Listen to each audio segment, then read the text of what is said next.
Hi friends, welcome to the sports ocean. Basically ये जो playlist है हमारी, ये एमपीएड फोर्थ सेमेस्टर के लिए है। इसमें जो हमारा पेपर नंबर 1 है वो स्पोर्ट्स साइकोलॉजी है। इसमें टोटल 5 यूनिट्स आती हैं। वो जो फर्स्ट यूनिट है हमारी वो है introduction. Now, second is motivation and mental state. Third is goal setting. Fourth is psychological aspects of competition. And fifth is psychosocial facilitation. So, first unit जो हमारी स्टार्ट होती है वो स्टार्ट होती है स्पोर्ट्स साइकोलॉजी से। किसी भी चीज को डिफाइन करने को हम उसकी डेफिनेशन बोलते हैं, जो कि एक सिस्टमैटिक एंड प्रॉपर वे में होती है। That is called as definition. तो किसी भी चीज की डेफिनेशन स्टार्ट करने से पहले हमें उसका प्रॉपर मीनिंग पता होना चाहिए और हम किस तरीके से उसको साइंटिफिकली डिफाइन कर सके। That is called definition. तो स्पोर्ट्स साइकोलॉजी क्या होती है? एक स्टडी होती है जो कि स्टडी करती है साइकोलॉजिकल फैक्टर्स को, कि कैसे वो हमारी परफॉर्मेंस को या किसी भी एथलीट की परफॉर्मेंस को इफेक्ट करती है, कैसे उसमें पार्टिसिपेशन करती है किसी भी स्पोर्ट या एक्सरसाइजेस को लेकर, और उसके साइकोलॉजिकल एंड फिजिकल फैक्टर्स को अफेक्ट करती है। That is called sports psychology. Sports psychology is the study of how psychological factors affect performance and how participation in sports and exercise affects psychological and physical factors. इसके key components हैं mental process in sports, behavioral aspects of physical activity, and third is performance enhancement techniques. So mental process in sports कि how you are mentally processing your thoughts, your views कि हमें कैसे कोई sport perform करना है। Second है behavioural aspect, मतलब हमारी बॉडी बिहेवियर किसी भी या फिर हमारा खुद का बिहेवियर किसी भी फिजिकल एक्टिविटी को परफॉर्म करने की ड्यूरेशन। एंड थर्ड है परफॉर्मेंस एनहांसमेंट टेक्निक्स कि हम किस टाइप की स्किल या टेक्निक्स यूज कर रहे हैं अपनी परफॉर्मेंस को इन्हांस करने के लिए। तो ये इसके 3 इंपॉर्टेंट कंपोनेंट्स है किसी भी स्पोर्ट्स साइकोलॉजी के। नेक्स्ट आता है कि मीनिंग और डेफिनेशन क्या है स्पोर्ट्स साइकोलॉजी की। तो हमने एक ऑलरेडी डेफिनेशन देख चुके हैं, ये इसकी दूसरी डेफिनेशन है कि scientific study of psychological factors that are associated with participation and performance in the sports exercises and other type of physical activity. आप इन दोनों में से जो भी आपको इजी लगे, कन्वीनियंट लगे, आप वो लिख सकते हैं।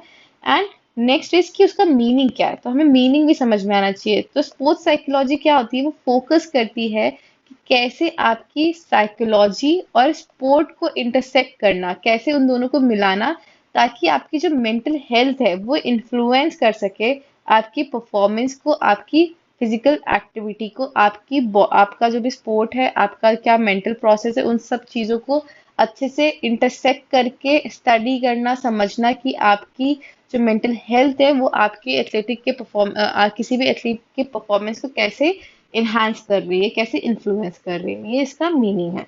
तो आपको मीनिंग भी पता होना चाहिए एंड आपको उसकी एक प्रॉपर डेफिनेशन भी पता होना चाहिए। नेक्स्ट आता है कि हिस्ट्री ऑफ स्पोर्ट्स साइकोलॉजी क्या है। तो हिस्ट्री में आपको ये अर्ली बिगनिंग्स ये सब थोड़ा याद करना पड़ेगा कि अर्ली बिगनिंग्स में जो नॉर्मन ट्रिपलेट थे, उन्होंने स्टडी किया था सोशल फैसिलिटेशन का के बारे में 1898 में। कॉलेमन ग्रिफिथ को हम फादर ऑफ स्पोर्ट्स साइकोलॉजी कहते हैं। उन्होंने फर्स्ट स्पोर्ट्स साइकोलॉजी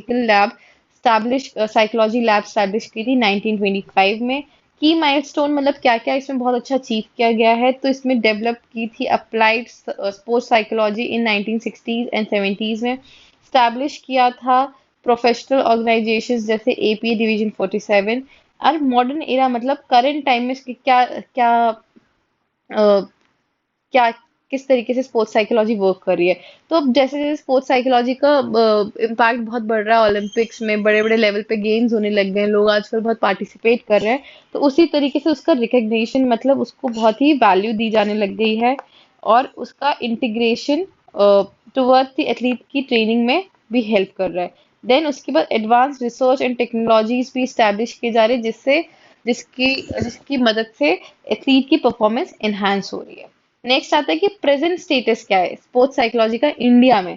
तो करेंटली उसका रिकग्निशन बढ़ रहा है, sports psychology as a profession भी बढ़ रहा है, एज अ स्पोर्ट भी बढ़ रहा है। नेक्स्ट है कि एकेडमिक इसमें एकेडमिकली भी लोगों का इंटरेस्ट बढ़ रहा है, उस पर रिसर्च हो रही है काफी सारी स्पोर्ट्स साइकोलॉजी के ऊपर, ताकि ओवरऑल कैसे वो हमारे किसी भी एथलीट के परफॉर्मेंस को इन्हांस कर रहा है। नेक्स्ट है कि बहुत सारे इंस्टीट्यूशंस एंड प्रोग्राम्स भी ओपन हो रहे हैं, वर्कशॉप्स हो रही है। जैसे कि बहुत सारी यूनिवर्सिटीज कुछ स्पेशलाइज्ड कोर्सेज भी ऑफर कर रही है, जैसे एनआईएस पटियाला, मणिपाल यूनिवर्सिटी। बहुत सारी वर्कशॉप्स भी कंडक्ट कराई जाती है under the guidance of professional organisation. Challenges and opportunity, क्या चैलेंजेस है कि अभी ग्रोइंग ग्रोइंग चीज है, तो थोड़ा लिमिटेड नंबर ऑफ पीपल हैं, बहुत ज्यादा हाईली ट्रेन्ड लोग नहीं है हर जगह पे, so limited number of trained sports psychologist हैं। Cultural stigma around mental health, हमारी मेंटल हेल्थ के रिलेटेड कि नहीं नहीं ये डिप्रेशन कुछ नहीं होता, एंजाइटी कुछ नहीं होती, लोग ऐसे सोचते हैं, मगर अब इस चीजों को वैल्यू देने लग गए हैं। तो ये जो कल्चरल स्टिग्मा था पहले से, वो चीजें कुछ चली आ रही हैं। थर्ड है potential for growth with increase awareness and funding. जिस तरीके से इसको और फंडिंग और अवेयरनेस बढ़ेगी, उस हिसाब से उसमें बहुत पोटेंशियल है ग्रोथ का, मतलब स्पोर्ट्स साइकोलॉजी का बहुत ही अच्छा लेवल का मार्केट है और बहुत ही ग्रोथ है। जिस तरीके से लोगों में अवेयरनेस बढ़ती जाएगी और थोड़ा फंडिंग वंडिंग भी अच्छी होती जाएगी। सो ये हमारे तीन फैक्टर्स है, current scenario, institutions and challenges and opportunities. अगर इसके रिलेटेड कोई क्वेश्चन आता है तो आप इनको अच्छे से ब्रीफ करके थोड़ा डिटेल में लिख के एक्सप्लेन कर सकते हैं।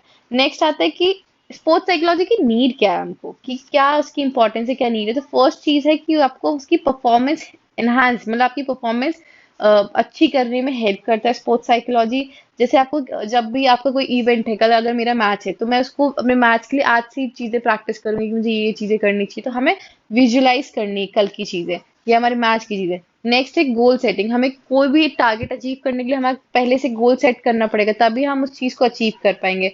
सेल्फ टॉक, मतलब खुद से बात करने की हमें कैसे क्या चीजें करनी है ताकि एथलीट की परफॉर्मेंस इनहांस हो सके। नेक्स्ट है मेंटल हेल्थ, आप कैसे अपनी एंजाइटी, डिप्रेशन, इन सब चीजों को एड्रेस करें ताकि आपके अल्टीमेटली जो भी स्पोर्ट है उसमें आपकी हेल्प हो सके, ये नहीं कि आप उस चीज को इग्नोर कर रहे हैं सब। नेक्स्ट आता है मोटिवेशन एंड फोकस, जितना ज्यादा मोटिवेशन होगा, जितना ज्यादा फोकस होगा, उतनी ज्यादा आपका कंसंट्रेशन लेवल बढ़ेगा during competition and training.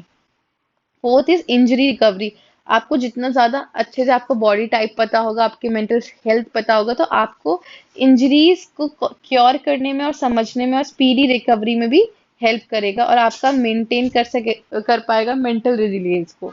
Next आता है मोटर लर्निंग, क्या होता है मोटर लर्निंग, मतलब जो भी आप फिजिकल एक्टिविटी कर रहे हैं, जो भी चीजें स्किल प्रैक्टिस कर रहे हैं, आप उसको कितनी जल्दी और कितनी अच्छी तरीके से प्रैक्टिस और एक्सपीरियंस कर सके, उसको हम कहते हैं मोटर लर्निंग। तो इसकी एक प्रॉपर डेफिनेशन क्या है, मोटर लर्निंग इन्वॉल्व्स एक्वायरिंग, मतलब अडेप्ट करना, रिफाइन करना, मतलब बहुत अच्छी तरीके से करना, किसी भी स्किल को प्रैक्टिस करना और उस चीज को बार बार प्रैक्टिस करके उस चीज का एक्सपीरियंस गेन करना। अब मोटर लर्निंग में चार इसके कंसेप्ट है, cognitive stage, associative, autonomous, sorry तीन टाइप के, cognitive, associative and autonomous. Cognitive मतलब आपको कोई भी चीज को अच्छी तरीके से समझना कि कैसे करना है, कब करना है। एसोसिएटिव मतलब जब भी आप कोई मूवमेंट कर रहे हो तो उसमें क्या क्या चीजें आपके कौन कौन से मूवमेंट एसोसिएटिव हैं। अगर मैं ड्रिबल कर रही हूँ या मैं शूटिंग कर रही हूँ, तो मुझे मेरा हैंड, आई एंड फुटवर्क का कोऑर्डिनेशन होना चाहिए, दैट इज एसोसिएटिव। मतलब एक दो चीजों से एसोसिएट होना आपस में। ऑटोनॉमस, बार बार प्रैक्टिस करके जो हमारी स्किल ऑटोमेटिकली अच्छी होने लग जाती है, दैट इज ऑटोनॉमस स्टेज। अब मोटर लर्निंग की क्या इंपॉर्टेंस है स्पोर्ट्स में, ये हेल्प करता है बेटर स्किल एक्विजिशन में एंड परफॉर्मेंस इन एथलीट, किसी भी एथलीट की अच्छी तरीके से स्किल एक्वायर करने में और परफॉर्मेंस इनहांस करने में हेल्प करता है। नेक्स्ट इज मोटर परसेप्शन, क्या होता है मोटर परसेप्शन, एक एबिलिटी है आपको रिस्पॉन्ड करने को, जो भी हमें इंफॉर्मेशन मिली है और उस इंफॉर्मेशन को मिलने के बाद आपकी बॉडी क्या कोऑर्डिनेटेड मूवमेंट प्रोड्यूस कर रही है। सपोज अगर मुझे किसी ने बोला कि सपोज अगर मैं स्प्रिंटिंग पोजीशन पे खड़ी हूँ और जैसे ही क्लैपर का साउंड आता है, तो जैसे ही क्लैपर बजता है वैसे मैं कितनी जल्दी परफेक्ट टाइमिंग से और अपना बॉडी बैलेंस करके स्पीड में भाग सकूं, that is a motor perception की। इसकी प्रॉपर डेफिनेशन क्या होगी कि मोटर परसेप्शन एक एबिलिटी है to interpret and respond to sensory information to produce coordinated movement, ये इसकी एक प्रॉपर डेफिनेशन होगी। सेम चीजें इसमें क्या क्या फैक्टर्स अफेक्ट करते हैं, अटेंशन, कि आप कितने फोकस तरीके से जो भी आपको इनपुट मिला इस पर रिएक्ट कर सके। तो इनपुट क्या होगा, जो क्लैपर का साउंड है वो हमारा इनपुट हुआ। मेमोरी, कि हाँ हमने स्टोर करा, रिकॉल किया इन्फॉर्मेशन, कि जैसे क्लैपर की आवाज हमें पता होनी चाहिए कैसी है, तो जैसे ही वो क्लैपर की आवाज हमारे कानों तक पहुंचेगी तो हमारा दिमाग और हमारी बॉडी कैसे उस चीज पे रिएक्ट करता है। And third is sensory input, कि जैसे ही हमने कोई चीज सुनी या देखी तो उस पे क्या इनपुट है, जैसे ही सुनी तो हमारी बॉडी कैसे रिएक्ट कर रही है, तुरंत भाग रही है। तो this is called motor perception. इसके तीन फैक्टर्स होते हैं, attention, memory and sensory input. तो इसी चीज को इसका मैकेनिज्म क्या है कि पहले आपको सेंसरी प्रोसेस करना पड़ेगा इंफॉर्मेशन को, उसके बाद इंटीग्रेट करना पड़ेगा उस इंफॉर्मेशन को, और उसके बाद डिसीजन लेना पड़ेगा और उसके बाद एग्जीक्यूट करना पड़ेगा। तो दिस इज द मैकेनिज्म, मतलब प्रॉपर फ्लो, कि फर्स्ट ये होगा, फिर सेकंड ये होगा, या थर्ड ये होगा। नेक्स्ट आता है कि पर्सनालिटी क्या होती है, उसकी मीनिंग एंड डेफिनेशन। तो मैंने आपको बताया कि हर चीज की हमें मीनिंग भी पता होना चाहिए और डेफिनेशन भी पता होना चाहिए। डेफिनेशन वो होती है जो एक साइंटिफिकली अच्छी तरीके सिस्टमैटिकली हम किसी भी चीज को डिफाइन करते हैं, इसको डेफिनेशन बोलते हैं। तो इसका मीनिंग होता है पर्सनालिटी का, कि हर इंसान अलग अलग होता है, उसकी कैरेक्टरिस्टिक्स अलग होती हैं, उसका thinking and feeling and behaving pattern अलग होता है। तो इसी चीज को डेफिनेशन में कैसे हम बोलेंगे कि personality is a combination of traits. Traits मतलब different different types of traits होते हैं हर इंसान में, कि उसका सोचने का तरीका क्या है, बात करने का तरीका क्या है, कैसे वो रहता है, तो वो ट्रेट है। So personality is a combination of trait patterns that influence individual behaviour. किसी भी इंडिविजुअल के बिहेवियर, थॉट एंड फीलिंग्स को कैसे इन्फ्लुएंस करता है, वो उसका पर्सनालिटी है। तो पर्सनालिटी के स्ट्रक्चर्स कैसे हैं, जैसे एक ट्रेट थ्योरी है। ट्रेट थ्योरी में बिग फाइव आता है, मतलब openness, conscientiousness, extroversion, agreeableness and neuroticism. कि कितना ओपननेस है कि नहीं है कोई भी पर्सन, कॉन्शियस है कि नहीं है, एक्सट्रोवर्जन है कि नहीं है, अग्रीबलनेस है कि नहीं है। उस बेसिस पे किसी भी इंसान की पर्सनालिटी डिफाइन करना। एक और मॉडल है दैट इज आईनेक्स मॉडल। इसमें एक्सट्रोवर्जन एंड इंट्रोवर्जन के बेसिस पे है, न्यूरोटिज्म एंड स्टेबिलिटी के ऊपर स्टडी करी जाती है। So these are few basic examples. आप इसको एक बार देखेंगे तो आपको समझ में भी आ जाएगा। नेक्स्ट आता है कि आपको मेजर कैसे करनी होती है पर्सनालिटी की, किसी इंसान की पर्सनालिटी किस टाइप की है। तो उसके लिए डिफरेंट डिफरेंट टाइप्स की मेथड्स होती हैं। सो फर्स्ट मेथड है हमारा self report questionnaire. Self report questionnaire मतलब एक टाइप का क्वेश्चनर होता है।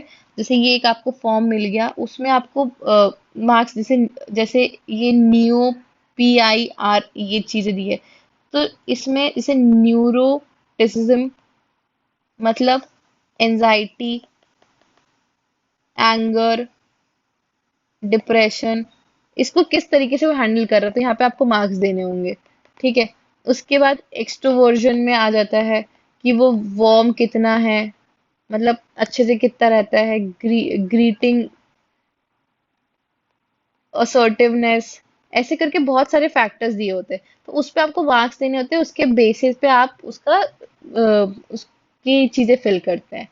नेक्स्ट आता है MMPI। इसमें भी सेम चीजें होती हैं कि बहुत सारे फैक्टर्स दिए होते हैं यहाँ पे, और उनको मेजर किया जाता है उनके मार्क्स के through. So these are the few questionnaire. Second आता है प्रोजेक्टिव टेस्ट। प्रोजेक्टिव टेस्ट भी रॉच इनकोल टेक्स्ट टेस्ट है, ये भी इसी टाइप का टेस्ट होता है। नेक्स्ट आता है बिहेवियरल असेसमेंट एंड इंटरव्यू, कि बहुत डिफरेंट डिफरेंट टाइप के बिहेवियरल असेसमेंट होते हैं, इंटरव्यू लिया जाता है कि और रीड किया जाता है कि वो इंसान उस सिचुएशन में कैसे बिहेव कर रहा है। देन ये जो टेस्ट होते हैं उनकी रिलायबिलिटी एंड वैलिडिटी बहुत मैटर करती है। तो रिलायबिलिटी एंड वैलिडिटी क्या चीज होती है, कि अगर आपने कोई ये टेस्ट बार बार परफॉर्म कर रहे हैं तो बार बार रिजल्ट आपका सेम ऐसा ही आ रहा है कि अलग टाइप से आ रहा है। तो जितना ज्यादा रिलायबल होगा मतलब उतनी ज्यादा उसकी रिलायबिलिटी होगी। ठीक है, जितनी ज्यादा रिलायबिलिटी उतना अच्छा टेस्ट माना जाता है। सेम फॉर वैलिडिटी, कि कितना एक्यूरेटली कोई भी चीज को मेजर कर पा रहा है। तो इसकी इनके थोड़ा सा जब इसको आपको डिफाइन करना हो तो हम ऐसे लिख सकते हैं, ensuring consistent and accurate measure. Consistent मतलब बार बार मेजर करने में भी एक्यूरेट मेजरमेंट देना। Importance of using validity tools, और कितना यूजफुल होता है ये टूल्स को यूज करना। That is reliability and validity. Next आता है कि पर्सनालिटी का इफेक्ट क्या होता है हमारी स्पोर्ट्स की परफॉर्मेंस में। सो पर्सनालिटी ऑटोमेटिकली कैसे कैसे इन्फ्लुएंस कर रही है, कि एक्सट्रोवर्जन कैसे इन्फ्लुएंस कर रहा है, अगर कोई पर्सन कॉन्शियस है तो कैसे कर रहा है, न्यूरोटिज्म मतलब कैसे कोई भी नेगेटिव फैक्टर्स को स्ट्रेस के अंडर में कैसे परफॉर्म कर पा रहा है। तो ये सारे उसके ट्रेट्स हैं। फिर एक केस स्टडी मैंने इसमें डाली है। केस स्टडी आपको बताती है कि कैसे आप किसी भी इंसान की पर्सनालिटी उसके करियर में उसके करियर को इन्फ्लुएंस करती है। तो माइकल जॉर्डन एक बहुत ही फेमस बास्केटबॉल प्लेयर है। तो उन्होंने वो एनबीए में खेलते थे, मेजरली उन्होंने शिकागो बुल्स की टीम से खेला है। सो उनकी पर्सनालिटी कैसे उनकी परफॉर्मेंस को इन्फ्लुएंस करती थी, उसके बारे में बात की है। सो पर्सनालिटी ट्रेट्स क्या है कि हाई कॉन्शियसनेस, मतलब वो बहुत ही कॉन्शियस रहते थे, अपना जो भी वर्क करते हैं, जो भी काम करते थे उसको डेडिकेटेडली करते थे, वर्क एथिक्स को फॉलो करते थे, अपनी प्रैक्टिस पे टाइम पे पहुंचना और लेट तक रुकना, कंटिन्यूसली वर्क करना, ये सब आप उनकी स्किल्स को इम्प्रूव करता था। अब इससे उनका क्या हुआ कि उनका इम्पैक्ट इम्पैक्ट क्या पड़ा कि जो उनकी परफॉर्मेंस है और एबिलिटी है कोई भी चीज़ को परफॉर्म करने के लिए, वो बहुत ही अच्छी इम्प्रूव हो गई। और वो बहुत ही लॉन्गर ड्यूरेशन के लिए इम्प्रूव हुई, और ताकि और जो कि उनको ऑटोमेटिकली किसी भी स्पोर्ट में सक्सेस में हेल्प करा। नेक्स्ट आता है कि इमोशनल स्टेबिलिटी। उनकी इमोशनल स्टेबिलिटी बहुत अच्छी थी, उन्होंने उस पर बहुत काम किया, कैसे कि अगर बहुत ही अंडर प्रेशर मैच है तो उसमें भी वो बहुत अच्छा परफॉर्म कर रहे हैं, बहुत लास्ट मोमेंट्स में उन्होंने गेम विनिंग शॉट्स भी मारे हैं।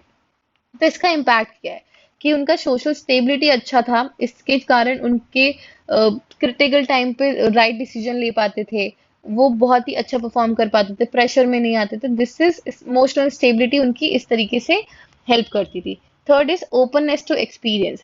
वो किसी भी नए काम को करने में डरते नहीं थे या फिर ऐसे नकारते नहीं थे, तो जो कि उनकी नए नए चैलेंजेस को लेने में हेल्प करती थी, और उससे वो ऑटोमेटिकली उनकी परफॉर्मेंस भी इंक्रीज होती थी, अच्छी होती थी। फिर उसका इम्पैक्ट क्या है कि शोकास करता था कि वो कितने अडेप्टेबल हैं, रेजिलियंस हैं, और कितना अच्छा परफॉर्म कर पा रहे हैं। नेक्स्ट कि ओवरऑल ऐसे हर इंसान की पर्सनालिटी डिफरेंट होती है, तो हम ऐसे जो भी आपका कोई फेवरेट प्लेयर है या फिर कोई भी पर्सन है, उसके बारे में भी आप डिफाइन कर सकते हैं through the help of this sports case study. So yes, last है हमारा कंक्लूजन। कि कंक्लूजन ये कि जो स्पोर्ट्स साइकोलॉजी कैसे आपका इन्हांस कर रही है परफॉर्मेंस को, आपकी मेंटल हेल्थ को हेल्प कर रही है, आपकी इंजरीज को फैसिलिटेट कर रही है। हमें अच्छे से समझना कि मोटर लर्निंग क्या होती है, परसेप्शन क्या होता है, पर्सनालिटी क्या होती है, ताकि वो एक ओवरऑल किसी भी एथलीट की सक्सेस रेट में हेल्प कर सके। So here are unit number 1 is done. So next unit will be on motivation and mental state. Thank you.